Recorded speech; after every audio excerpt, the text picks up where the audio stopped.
Hi guys, ಎಲ್ಲರಿಗೂ ನಮಸ್ಕಾರ. ಮತ್ತೆ ಹೊಸ ವ್ಲಾಗ್ ವಿಡಿಯೋಗೆ ಸ್ವಾಗತ. ಇವತ್ತಿನ ಈ ವ್ಲಾಗಲ್ಲಿ ನಾವು discuss about R C B release list prediction ಮಾಡೋಣ. ಯಾಕಂದರೆ ಈ ಚಾನಲಲ್ಲಿ ಸ್ಪೋರ್ಟ್ಸು ಕಂಟೆಂಟು ಬರುತ್ತೆ, ಸೊ ಅದಕ್ಕೆ ಡಿಸ್ಕಸ್ ಮಾಡೋಣ. ನೆಕ್ಸ್ಟ್ ಸ್ಟಾರ್ಟ್ ಮಾಡೋಣ. ಫಸ್ಟೇ ಪ್ಲೇಯರ್ ಬಂದು ಲಿಯಾಮ್ ಲಿವಿಂಗ್ಸ್ಟೋನ್ನ ಏನಕ್ಕೆ ಬಿಡ್ತಾರೆ ಅಂತ ಅವ್ರಿಗೆ ಅಷ್ಟು ರನ್ಸು ಬಂದಿಲ್ಲ, ಫುಲ್ ಡಿಸಪಾಯಿಂಟ್ ಮಾಡಿದ್ರು ಫ್ಯಾನ್ಸ್ನು ಮತ್ತು ಆರ್ ಸಿ ಬಿ ಟೀಮ್ನ. ಅವ್ರು ಬೆಂಚೇ ಮಾಡಿಬಿಟ್ಟಿದ್ರು. ಆದರೆ ಫೈನಲ್ ಆಡ್ಸಿದ್ರು, ಏನಕ್ಕಂದರೆ ಬೇರೆ ವಿಧಿ ಇರಲಿಲ್ಲ ಅವ್ರು ಆಡ್ಸೋದು ಬಿಟ್ಬಿಟ್ಟು. ಅಂದರೆ ಒಳ್ಳೆ ಪರ್ಫಾರ್ಮೆನ್ಸ್ ಕೊಡಿಸ್ತು, ಎಷ್ಟು 25 ರನ್ ಎಷ್ಟೋ ಹೊಡೆದ್ರು ಫೈನಲಲ್ಲಿ. ಆದರೂ ಅವ್ರು ಸಾಕಾಗಲ್ಲ. ಫುಲ್ಲು ಸೀಸನ್ ಫಸ್ಟಿಂದಾನೇ ಅವ್ರು ಫ್ಲಾಪ್ ಮಾಡ್ಕೊಂಡು ಬಂದಿದ್ದಾರೆ. ಒಂದು 2 ಮ್ಯಾಚಸ್ ಫೈನಲ್ ಒಂದು, ಮತ್ತು GT ಹೊಸ ಆರ್ ಸಿ ಬಿ ಆಗೈತಲ್ಲ, ಫಸ್ಟ್ ಮ್ಯಾಚು ಚಿನ್ನಸ್ವಾಮಿಲಿ ಅಲ್ಲೊಂದು 50 ಹೊಡೆದಿದ್ರು. ಅದು ಬಿಟ್ಟರೆ ಯಾವ ಇನ್ನಿಂಗ್ಸು ಬಂದಿಲ್ಲ, ಅಷ್ಟು ಚೆನ್ನಾಗಿರೋ ಇನ್ನಿಂಗ್ಸ್ ಯಾವುದೂ ಬಂದಿಲ್ಲ. ಸೊ ಅದಕ್ಕೋಸ್ಕರ ಬೌಲಿಂಗಲ್ಲಿ ಅಂತ ಕಾಂಟ್ರಿಬ್ಯೂಟ್ ಮಾಡಿಲ್ಲ ಲಿಯಾಮ್ ಲಿವಿಂಗ್ಸ್ಟೋನು. ತುಂಬ ಹೈ ಪ್ರೈಸಿಗೆ ಬಂದಿದ್ದು, 8.75 CRಗೋಸ್ಕರ ಏನೋ ಬಂದಿದ್ದು. ಅವನಿಗೆ ಬಿಟ್ಟರೆ ಒಳ್ಳೆ ಪರ್ಸ್ ವ್ಯಾಲ್ಯೂ ಬಂದೇ ಬರುತ್ತೆ. ಸೆಕೆಂಡ್ ಪ್ಲೇಯರ್ ಬಂದ್ಬಿಟ್ಟು ರಸಿಕ್ ದಾರ್. ನೋ ಡೌಟ್ ಅಬೌಟ್ ರಸಿಕ್ ದಾರ್ ಒಳ್ಳೆ ಪ್ಲೇಯರು. ಆದರೆ ಅವ್ರಿಗೆ ಜಾಸ್ತಿ ಚಾನ್ಸಸ್ ಸಿಗಲಿಲ್ಲ. ಭುವಿ ಇದ್ದರು, ಎಲ್ತಲ್ಲಿದ್ದರು, ಆ್ಯಝರ್ವುಡ್ ಇದ್ದರು ಫೇಸ್ ಬೌಲಿಂಗಲ್ಲಿ. ಅವ್ರಿಗೆ ಚಾನ್ಸಸ್ ಸಿಗಲಿಲ್ಲ, ಯಾಕೋ ಗೊತ್ತಿಲ್ಲ. ಆದ್ರೂ ಫಸ್ಟ್ 2 ಮ್ಯಾಚ್ ಸಿಕ್ಕಿತ್ತು. ಆದರೆ ಎಲ್ಲ ಪ್ಲೇಯರ್ಗೂ ಟೈಮ್ ಬೇಕು. ಅಂಥ ದೊಡ್ಡ IPLಗೆ 2 ಮ್ಯಾಚ್ 3 ಮ್ಯಾಚ್ ಅವ್ರಿಗೂ ಟೈಮ್ ಬೇಕು. ಅದು ಸಿಕ್ತು ಅವರಿಗೆ. 1-2 ಮ್ಯಾಚ್ ಫಸ್ಟಲ್ಲಿ ಸಿಕ್ತು. ಆಮೇಲೆ ಅವ್ರದ್ದು ಅಷ್ಟು ಪರ್ಫಾರ್ಮೆನ್ಸು ಬಂದಿಲ್ಲ. 2 ವಿಕೆಟ್ ಏನೋ ತೆಗೆದ್ರು ಅನ್ಸುತ್ತೆ 3 ಮ್ಯಾಚಲ್ಲಿ. ಪರ್ಫಾರ್ಮೆನ್ಸ್ ಬಂದಿಲ್ಲ. ಸೊ ಅದಕ್ಕೆ ಅವ್ರನ್ನ ರಿಲೀಸ್ ಮಾಡ್ತಾರೆ. ಆಮೇಲೆ ಹೈ ಪ್ರೈಸಿಗೆ ಹೋಗಿದ್ದು 6 ಕೋಟಿ ಏನೋ ಹೋಗಿದ್ದು 6 CRಗೆ. ಅಷ್ಟೊಂದು ವರ್ತಿಲ್ಲ ನನ್ನ ಪ್ರಕಾರ ರಸಿಕ್ ದಾರ್. 3 to 4 crore ಅಷ್ಟೇ ಹೊರ್ತು, ಅದು ಜಾಸ್ತಿ ಆಯಿತು ನಮ್ಮ ಪ್ರಕಾರ. ಅವ್ರನ್ನೂ ಬಿಡ್ತಾರೆ, ಚಾನ್ಸಸ್ ಇಲ್ಲ ಬೇರೆ ಟೀಮಿಗೆ ಹೊರ ಹೋಗಲಿ, ಚೆನ್ನಾಗಿ ಆಡಲಿ ಅಂತ. ಅಲ್ಲಿ ಅವ್ರಿಗೆ ಜಾಸ್ತಿ ಚಾನ್ಸ್ ಸಿಗುತ್ತೆ, ಅದಕ್ಕೋಸ್ಕರ ಅವ್ರನ್ನೂ ಬಿಡ್ತಾರೆ. ನೆಕ್ಸ್ಟ್ ಪ್ಲೇಯರ್ ಬಂದ್ಬಿಟ್ಟು ಎಸ್ಟೇಲ್. ನೋ ಡೌಟ್ ಎಸ್ಟೇಲ್ ಒಳ್ಳೆ ಪ್ಲೇಯರು. CSKಗೆ ಅವರು ನೈಟ್ ಮೇರು, CSK ಟೀಮಿಗೆ. ಆದರೂ ಅವರಿಗೆ ತುಂಬ ಕಾಂಟ್ರವರ್ಸಿ ಆಯ್ತದೆ ಅವ್ರ ಲೈಫಲ್ಲಿ. ತುಂಬಾ ನ್ಯೂಸ್ ಬಂತು. ಅವ್ರನ್ನ ಸ್ಟೇಟ್ ಟೀಮೇ ಅವ್ರು ಬ್ಯಾನ್ ಮಾಡಿಬಿಟ್ಟಿದ್ದಾರೆ, ಆಡಿಸ್ತಾ ಇಲ್ಲ. ನನ್ನ ಪ್ರಕಾರ IPLಲ್ಲೂ ಅವರು ಬ್ಯಾನ್ ಆಗಬಾರ್ದು. ಒಳ್ಳೆ ಪ್ಲೇಯರು. ಮತ್ತು ಗೊತ್ತಿಲ್ಲ ಮುಂದೆ ಏನಾಗುತ್ತೆ ಫ್ಯೂಚರ್ ಅಲ್ಲೂ. ತುಂಬ ಕೇಸಸ್ ನಡೀತಾ ಕೋರ್ಟಲ್ಲಿ ಅವ್ರದ್ದು. ಸೊ ಅಂಥ ತಲೆನೋವು ಆರ್ ಸಿ ಬಿ ಬೇಡ ಅಂತ ಅವ್ರು ಅನ್ಕೋತಾ ಇರ್ತಾರೆ. ಸುಮ್ಮನೆ ಯಾಕೆ ಬ್ರ್ಯಾಂಡ್ ವ್ಯಾಲ್ಯೂ ಕಮ್ಮಿ ಮಾಡೋದು, ಆದರೆ ಬ್ರ್ಯಾಂಡ್ ವ್ಯಾಲ್ಯೂ ಈಗ ಎಷ್ಟೊಂದು ಐತೆ. ಸೊ ಈಗ ಮತ್ತೆ ಏನಕ್ಕೆ ಕಮ್ಮಿ ಮಾಡೋದು ಅಂತ ಎಷ್ಟೆಲ್ಲ ಬಿಡ್ತಾರೆ.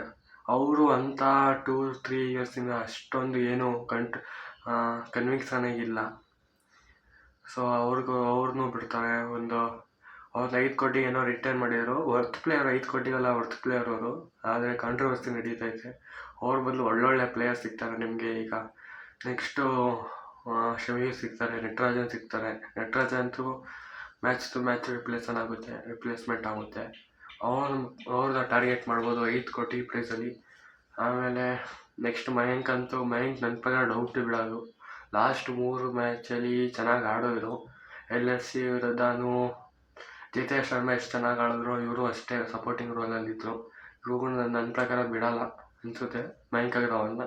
ದೇವದತ್ ಪಡಿಕ್ಕಲ್ ಬಂದರೂ ಅವ್ರಿಗೆ ಫಸ್ಟ್ ಚಾನ್ಸ್ ಕೊಡ್ತಾರೆ. ಅವರೇನೋ ಗೇಮ್ ಕರೆಕ್ಟ್ ಆಗಿಲ್ಲ ಅಂದರೆ, ಇಂಜೂರ್ ಆಗಿಲ್ಲ ಅಂದರೆ ಮಯಾಂಕ್ ಅಗರ್ವಾಲ್ ಆಡಿಸ್ತಾರೆ. ನಮ್ಮ ಪ್ರಕಾರ 4th ಪ್ಲೇಯರ್ ಬಂದ್ಬಿಟ್ಟು ರಿಲೀಸ್ ಆಗೋದು ಮನೋಜ್ ಪಾಂಡೆಗೆ. 3 ವರ್ಷದಿಂದ ಇದ್ದಾರೆ ಮನೋಜ್ ಪಾಂಡೆಗೆ. Left hand batter. 1 ಮ್ಯಾಚ್ ಏನೋ ಚಾನ್ಸ್ ಸಿಕ್ತು ಪಂಜಾಬ್ ವಿರುದ್ಧ. ಆ ಮ್ಯಾಚಲ್ಲಿ ಏನೋ ಅಷ್ಟು 1 ರನ್ 2 ರನ್ ಅಷ್ಟೇ ಹೊಡೆದಿರೋದು ಅನಿಸುತ್ತೆ. ಆ ಮ್ಯಾಚು ಮಳೆ ಬಂದಿತ್ತು ಅಂತ ಓವರ್ ರಿಡ್ಯೂಸ್ ಆಗಿದ್ದು. ಅಲ್ಲಿ ಎಲ್ಲರೂ ಫ್ಲಾಪ್ ಆಯ್ತಿದ್ರು. ಇವರು ಫ್ಲಾಪೇ ಆದರು. ಏನು ಜಾಸ್ತಿ ಏನು ಮಾಡೋಕ್ಕಾಗಿಲ್ಲ. ಸೊ ಇವರು ಬಿಡ್ತಾರೆ. 30 ಲಕ್ಷ ಬೇಸ್ ಪ್ರೈಸಿಗೆ ತಗೊಂಡಿದ್ರು. ಅವ್ರನ್ನೂ ಬಿಡ್ತಾರೆ. ಯಾಕಂದರೆ ಒಳ್ಳೊಳ್ಳೆ ಪ್ಲೇಯರ್ಸ್ ಸಿಗ್ತಾರೆ. ಇಂಡಿಯನ್ ಯಂಗ್ಸ್ಟರ್ಸ್ಗಳು ರಂಜಿ ಟ್ರಾಫಿಯಿಂದ ಬರೋರಾಗಿರೋದು, ಮುಸ್ತಾಕ್ ಅಲಿ ಟೂರ್ನಮೆಂಟಿಂದ ಬರೋದಾಗಿರೋದು, ಇನ್ನೂ ಸುಮಾರು ಸಿಗ್ತಾರೆ. ಅವ್ರನ್ನ ಬೇಕಾದ್ರೆ ಟಾರ್ಗೆಟ್ ಮಾಡ್ತಾಯಿಲ್ಲ. ಅಂದರೆ ರಾಹುಲ್ ತ್ರಿಪಾಠಿನೂ ಬರ್ಬೋದು.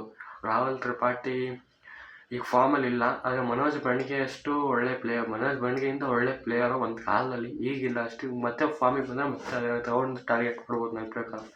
ಮನೋಜ್ ಪಾಂಡೆಗೆ 30 ಲಕ್ಷ ಏನೋ ಕೊಡ್ತಾನೆ. ಅವ್ರ ಬದಲು ರಾಹುಲ್ ತ್ರಿಪಾಠಿ. ಇನ್ನೂ ತುಂಬ ಜನ ಇದ್ದಾರೆ. ನೆಕ್ಸ್ಟ್ ವ್ಲಾಗಲ್ಲಿ ಡಿಸ್ಕಸ್ ಮಾಡೋಣ ಟಾರ್ಗೆಟ್ ಪ್ಲೇಯರ್ಸಲ್ಲಿ. ನೆಕ್ಸ್ಟ್ ವ್ಲಾಗಲ್ಲಿ ನಿಮ್ಗೆ ಅದು ಬರುತ್ತೆ ಟಾರ್ಗೆಟ್ ಪ್ಲೇಯರ್ಸಲ್ಲಿ ಎಷ್ಟು ಯಾವ ಐ ಪಿ ಎಲ್ ಇದು ಟಾರ್ಗೆಟ್ ಮಾಡ್ತಾರೆ RCB ಅವರು ಅಂತ IPL ಆಪ್ಷನಲ್ಲಿ. ಅದಕ್ಕೋಸ್ಕರ ಚಾನಲ್ ಸಬ್ಸ್ಕ್ರೈಬ್ ಮಾಡಿ, ಕಾಂಟ್ಯಾಕ್ಟ್ನ ಶೇರ್ ಮಾಡಿ, ಆಮೇಲೆ ಲೈಕ್ ಮಾಡಿ. ನೆಕ್ಸ್ಟು ಪ್ಲೇಯರ್ 4 ಬ್ಲೇಸಿಂಗ್ ಮುಸಾರ್ಬನಿ ಟಿಮ್ ಸಫರ್ಟ್ನ ಬಿಟ್ಟೇ ಬಿಡ್ತಾರೆ. ಅದರಲ್ಲಿ ಅದು ಟೆಂಪ್ರವರಿ ರಿಪ್ಲೇಸ್ಮೆಂಟ್ ಅಷ್ಟೇ ತಗೊಂಡಿದ್ದು, ಅವ್ನು ಬಿಡಲೇಬೇಕು, ಅದು ಬಿಡ್ತಾರೆ.